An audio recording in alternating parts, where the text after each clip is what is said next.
Hello, it's been a while. I'm not working at the Big Four anymore, and I want to dedicate this video to talk about how I was laid off, and that I was laid off. I don't have any script for this video. I do not plan to edit this video. I do not want to relive it any more than I have to, but I feel like I want to get some stuff off my chest. This channel so far has been mainly about getting into the Big Four or what it's like to work at the Big Four. So now I can tell you what it's like to leave the Big Four. Where should I start? I want to start where I am at now, mentally. I don't want to say where I work, just because I never want to come off as a ambassador for that company. I speak for myself only, and not for the company I work for. So that's why I do that. But I can now tell you that I worked at KPMG. That was the Big Four company that I was in.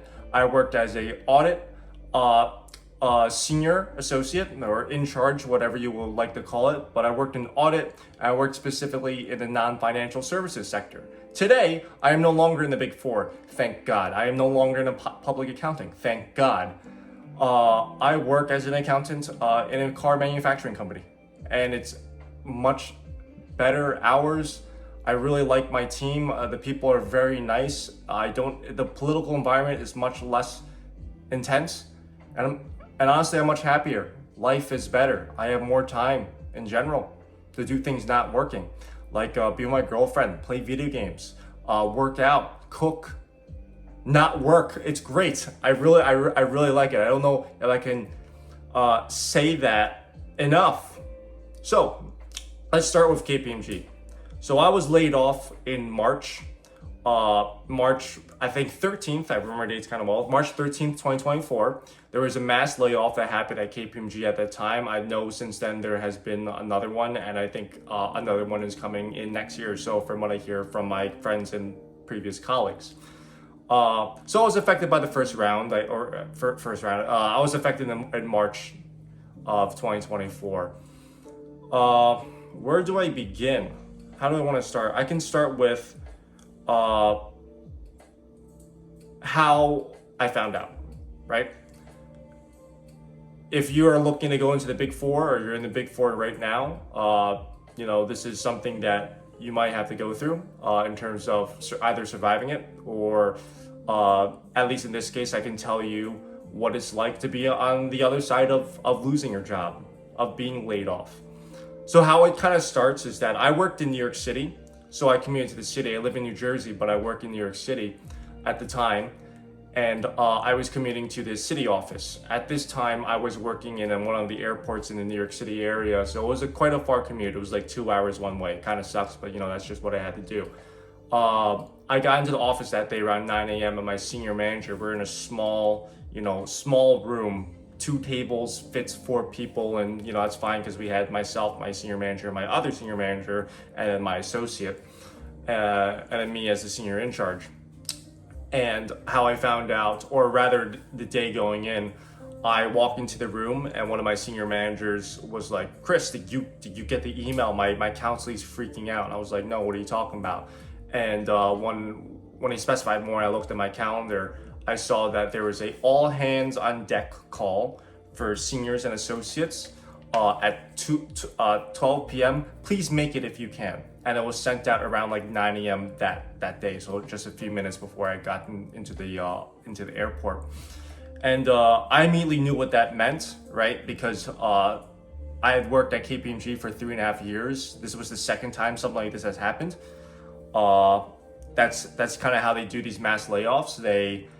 The day of, you always hear murmurs, but you never really know. The day of that they're gonna do the layoff, they send out a mass email calendar invite at 9 a.m. and they tell you, please make it if you can to the 12 p.m. So I waited those 3 hours. I worked with my associate, I worked with my team, did all the audit stuff, and by 12 p.m. We all hopped on a call. And the way it goes is that you're a sad partner looking at the camera, and it's like blah blah blah, things aren't going well, blah blah blah, not performance, blah blah blah. If you get an email, this is what the partner says, if you get an email within the next hour letting you know that your position has been affected, You'll basically find out in the next hour. If in the next hour, after we send out all the emails, you haven't gotten anything, you are safe. And they will send out an email at around 1 p.m. to let everyone know that those who have been affected have been notified and everyone else can operate as normal. So a very fun situation. Fun, and I say that sarcastically in case that's not clear.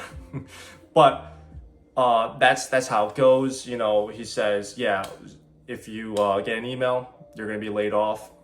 And I just remember staring at the partner's eyes through the screen as he's hundreds of thousands of people are on this call across the United States. And, he just looks sad, and then the video ends.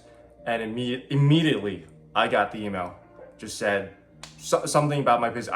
There was so much words, but I couldn't read it quickly, but it was almost instant, right? The video call had almost not even ended yet, and I get an email, and I was like, oh shit. You know what? I was like, oh God. And my senior manager was like, no, Chris, you're fine. And I just read the 2 sentences in, your position has been affected. You are no longer working at KPMG, effective immediately, kind of whatever, language that they use. And I kind of shut up my manager because he was just like, oh, you are? And I was like, yeah. And it got quiet in the room, right? And the whole team's in there. I had been laid off. No one else in the room has, because the rest of the senior managers and my associate, I knew it was going to be fine, but I had been laid off. And it was just quiet. It was a moment of, oh, fuck, I don't have a job now. And I remember I said, hey, I'm going to go use the bathroom. And I go use the bathroom. I thought I was going to cry, but I didn't. I called my other, there's so many senior managers that you have when you're in the Big Four. I called my other one to let her know that, hey, I've been affected, and she was surprised because she didn't even know about it because they didn't tell her. And apparently it was me and 500 other seniors and associates that round that were laid off. So it was just everyone was just caught off guard. And it was in the middle of, or post busy season really. And yeah, I drove home for an hour and 40 minutes. I called my girlfriend. I think, I'll be frank with you, the drive over, let me put it this way. By the time I got back to my apartment, threw myself on the couch, I had the biggest fucking smile on my face. It was over. Thank God it was over. It was a relief. KPMG or Big Four in general, my last few months were brutal. Very, very brutal. How can I explain in other words? It was horrible, really. I was in a really bad, really dark place. Part of the reason why I didn't want to make videos, it was just not a good time. That's how I found out. Let's go into 6 months prior, and that whole everything that's happened there. Give you guys a little insight of what it's like, or what it was like for me specifically, because it is it was rough. It was rough. When I got laid off, or rather when I found out that there's going to be mass layoffs that day in March, I was expecting to be laid off. I wasn't going to be surprised if I was. And I felt like at that point, my time had run out and it was over. So let's go into the 6 months prior, and maybe even a little bit provide more context of where I was in and why I felt like I wasn't surprised. So context: the job I was on, job being the audit engagement I was on, was I won't say the name of it, but it was a pretty big job, I think, for KPMG. There was a lot of potential in it. It was just very good for KPMG, and they were planning to go IPO, meaning they were planning to go public in the next few years. So what that means is, that's kind of a big deal. Big Four firms get to charge more money because IPOs are very tough. Going public is very hard, requires a lot more work and a lot more stringent of an audit. And the years prior to that, it's also a lot of work. Years prior to an IPO, a lot of work. The IPO year itself, an incredible amount of work. So I had just become a senior associate, and I've been promoted. And usually during that time, sometimes you're leading a job, smaller jobs, or you're assisting. This one, because I had known the people, they decided to bring me onto this job. And the intentional was because I was a new senior is that I was going to get another senior and I was going to work under that person and to kind of learn from them. So then I can lead the job one day or something. And the environment was very high performance. It was very intense. I had watched people around me during the busy season be let go from the team. Not from the company specifically, maybe later down the line they would be, but at the time, just like removed from the team and they'll either bring in new people or just give more work to the people who remained because they trust them more. So the first busy season I watched that. In fact, the senior that I was supposed to be leading it was removed, and then suddenly I was, not suddenly, but basically I was leading the job. That was really hard, but we got through it and I learned a lot from it. And so now, 6 months prior to me being laid off, we were gearing up for the second busy season. Better than the first, right? Because you have more, you have the work you did last year, so you're only going up, right? You have a foundation now, but still tough. Things are happening, and I remember, like I said, the environment was it was tough. It was very tough. They wanted the best, and they expected the best. So you had to work really hard, and you had to be the best. And I never felt like I was the best. It was just really hard, but it pushed me to be better. It did. I was very hard on myself at times. I was hard on other people, just because of the environment it was. It was a very tough one. It was a very tough environment. But around August, I got laid off in March 2024. August 2023, I think we were doing walkthroughs of the client system, something about HR, and they said, "Chris, why don't you explain it?" And I wasn't super experienced in walkthroughs, and I tried my best. I just ended up rambling, and my partner kind of just, "Oh, what the hell is he saying? Like, senior manager, you understand this?" And I kind of knew I fucked up there. And that wasn't great, and I knew that was gonna bite me in the ass at some point because I demonstrated that maybe I didn't understand everything that I probably needed to understand. And so let's go now to September 26th. I remember the day so well because it was so fucking traumatic. It was my year-end performance review for the third year I was at KPMG, because I was working on this job and I led some other jobs, smaller jobs. I got good reviews and I had a very good year, and I got apparently a decent bonus because I also did a lot of stuff in recruiting and stuff. I like to do things outside of just my job per se. But almost immediately after that, right, was my interim review for the job I was on, where I knew I kind of messed up with explaining the walkthrough. I get on the call and my senior manager, someone who still am, I guess, but very close with, he just asked me, "Chris, you tell me, how do you think you're doing?" I was like, "Okay, well," and I was like, I'm not gonna I know there's things I could be doing better, but I wasn't gonna admit, like, I think I did terrible here, I think I'm a bad job here. And so I just kind of said, I think I'm doing pretty well. I think I learned a lot from the last engagement. I think I'm helping teach the associates pretty well. I really enjoy that. And I just said, like, I think I'm doing okay. You tell me how I'm doing. I don't know, right? And he said, word from words, some of the words I still remember. He just says, well, and I could tell it was very hard for him to give this information. It was hard. I could tell it wasn't natural for him to give this kind of review because it wasn't a good review, if you could tell. He just said, "It's funny you say that.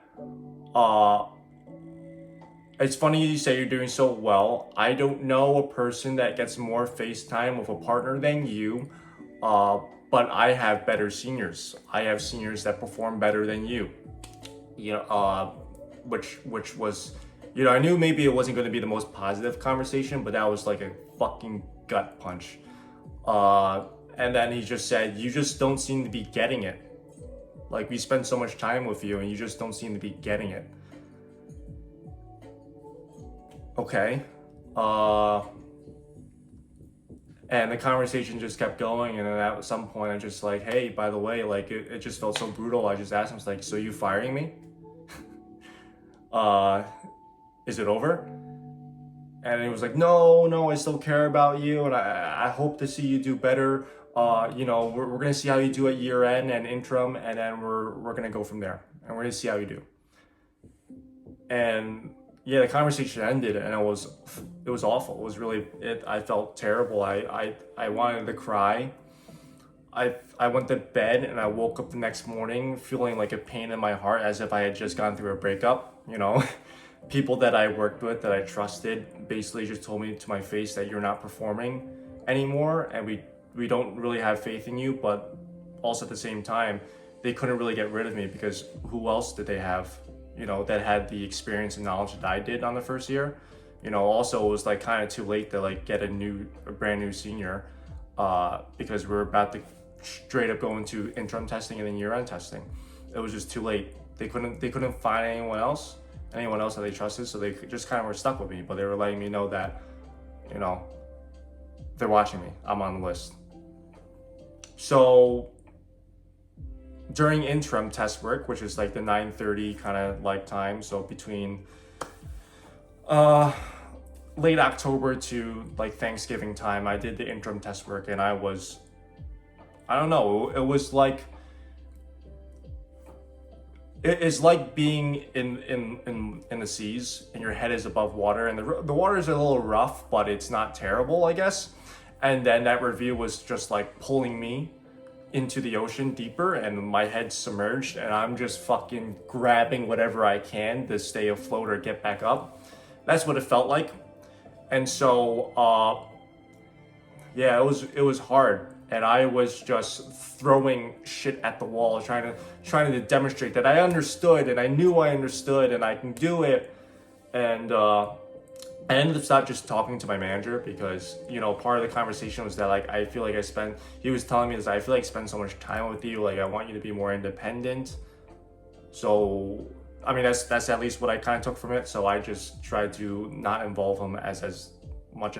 I tried to involve him as little as possible, and I tried to solve as much as I could by myself. And that led me to like just like sending like just stupid emails to clients, like, oh, this, that, and like I sent this really long like paragraph, like I wasn't sleeping, I was very stressed, and I was just throwing shit out, and I threw this like stupid email that demonstrated I didn't really understand what I was doing, or I mean I was trying to, but I part of the review was right. I didn't fully comprehend, I guess, what I was doing all the time. I was so focused on doing. And part of my review that I got with that person was that, hey, you work hard, but you gotta work smart. You work really hard, you try really hard, but you're not thinking. And yeah, I guess, yeah, they were right. And I think there was so much emotions in my head that I kind of still, I tried to understand what I was doing. And I think for the most parts I did. This is hard to explain. Basically, I felt like I was trying to survive. I felt like it was over, that the clock was ticking. And I kind of knew that in the back of my head, but I felt like I had to lie to myself, like, no, I can come out of this. I can get there. They say I can't do it. Well, F you, I can. I can get through it. I can push through. No matter how hard it gets, I will keep going. Either you fire me or I'm going to keep working here. And prove to them that I can do this. And I sent this really stupid email to the client, and long rambling email. And I think the client, they were frustrated with me. It was the feel that they needed to, complain about me. So Christmas time, New Year's goes by, and the year-end audits in full swing, and we go through the first week, and I hadn't gotten my review. Like, I was basically, after my review in September, I was supposed to get an interim review and then year-end review, and see, hopefully as my manager, hopefully I do better.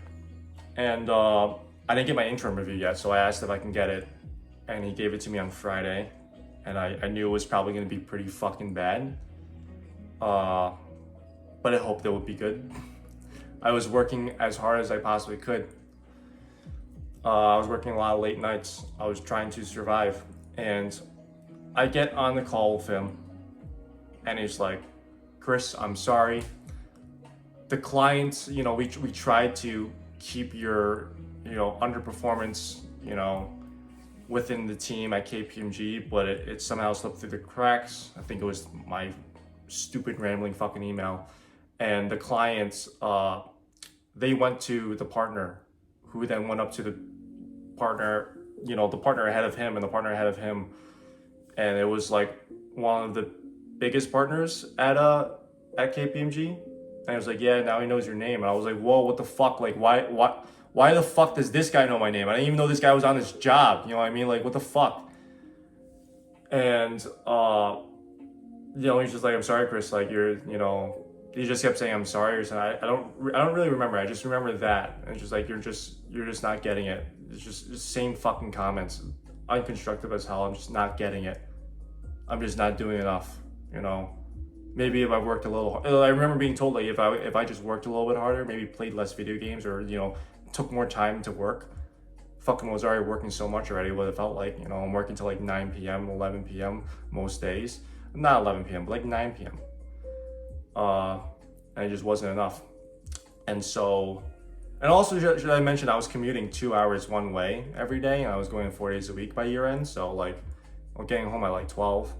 I'm waking up at fucking 6, 7 a.m. so I can get on the fucking train, get there by 9 a.m.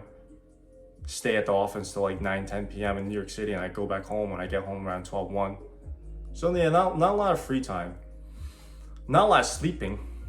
And I cried. I couldn't even hide. I think my voice cracked and I was just tearing up, and I just said, I'll talk to you later. The video ended. The conversation ended. Luckily, my girlfriend was near me at the time. It was just, I just cried. It felt like it was over.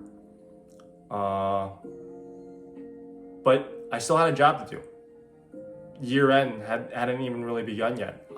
We were supposed to finish in February 15th, and it was January 5th or some shit. So I still had a job to do. And, I was gonna fucking do it no matter what. No matter how hard it got, I was gonna do it. And I did it. There was a relief. And I was almost, it was almost easier because you couldn't get any lower than that, right? The client hates you. Your team doesn't believe in you. No one really wants you there. But you're all they got. How much worse can it get? Fuck it. I never felt like it could be like myself at KPMG. It could have been because I worked mostly remote, because I started my career at COVID. But I never felt like I could be myself. I could never build connections. Outside of work, I think I'm pretty amicable, fun to be around.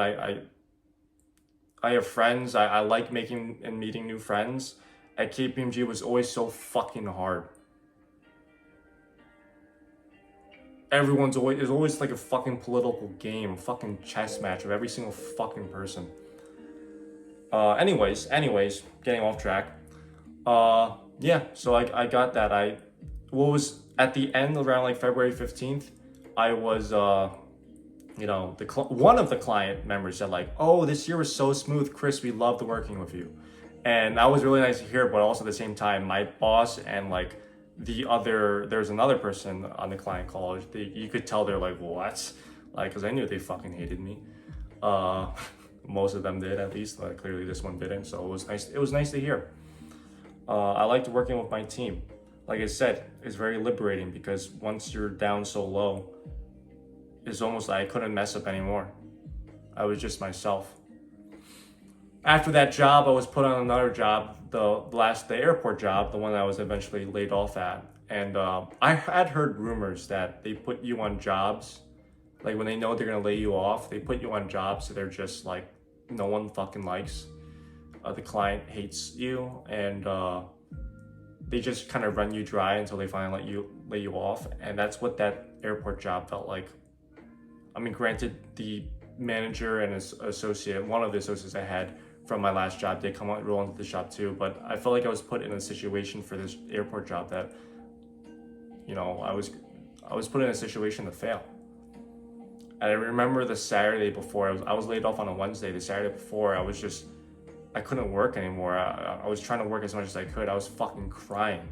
I couldn't stop crying because I was just so upset because all this shit in my head. I think I kind of realized that. I told my girlfriend, I was like, I think I'm gonna get laid off. I think it's over. You know what I mean? And I wanted so badly to survive because I wanted so badly to prove to people that I could fucking do it.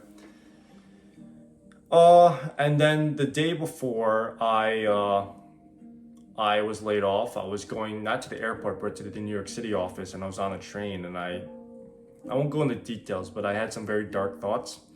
I was in a very dark place, and I realized at that moment that this is fucking bullshit and I shouldn't be feeling this way for a job. And you know, if the people here don't appreciate me, maybe I should go somewhere else. So I opened up my LinkedIn and I saw a few recruiters reaching out to me, and I just said, yeah, let's talk. I was gonna talk to them on Thursday, and little did I know on Wednesday I'll be laid off. But like I said, I was happy that I was laid off. My personal hell is over. Why did I stay? I should have probably, looking back at it, I should have, September, after that review, fuck. How do you come back from that? How do you survive that? I should have left. I didn't want to leave because it was like I was going to leave my team in a bad spot and I cared about these people, but I should have been looking for another job. You can't survive a review like that, you know? Oh, I forgot to mention, in January when I got my final review, like I had the conversation, when I got the review, they rated for like 1 to 5, below level, developing towards level, at level, towards next level. So 5 ratings. I was a 1 for everything, every single thing. I knew I wasn't doing great, but I didn't think I was a 1 everywhere. It didn't feel like a real review. It felt like a takedown. You know, it wasn't like, hey, you know, this is, looking back at it, I didn't get any constructive feedback. I think in the past I did, but like in the last 2, I didn't get really, it was just saying, you're just not doing good enough. You just don't get it. I have better people. I work with better people. And so, yeah, I can't come back from that. I should have left, but I didn't. It was my pride. At the Big Four, I felt like if you were doing well, it's because you were smart and you earned it. And then, yeah, that's partly true. But there was a stigma of if you got a bad review, and not many people talk about it, they got bad reviews, it's because you were stupid. It's because you couldn't get there. It's because you sucked. It's because there are people who were better and you weren't good, and you know you shouldn't be there. And yeah, fucks with your mind. So I was glad to be out, and I'm in a much happier place. And that's how I got laid off. Very fun. Going forward from here, I guess I'll still talk about accounting videos, maybe. I don't know. I think I realized doing YouTube, I enjoyed it, but accounting, I just didn't want to talk about it. My job sucked. I was miserable. And then I was going to sit in front of my camera in the small free time I had and talk about my job. So in the future, I think I'm going to do just different videos. Yeah. That being said, if you're watching this far, wow, thank you. This shit's long as fuck. Appreciate you listening to me. I'll try and answer comments, questions about the Big Four if you have them. I can't really answer all of them because I don't know the answer to all of them a lot of the time. But I made this video because I think it's a representation of what the Big Four could be like for some people. I'm not saying it is the representation. Other people have different experiences, some better than others. KPMG was not all bad all the time. The last few months, sure. But I don't regret working at KPMG. If I could do it all over again, I would still work at the Big Four. The experiences and the knowledge I have received from that place was instrumentally valuable going into private industry. And just having a name on your resume, it helps. So that being said, thanks for watching the video. I'll talk to you next time. Peace out. Boom!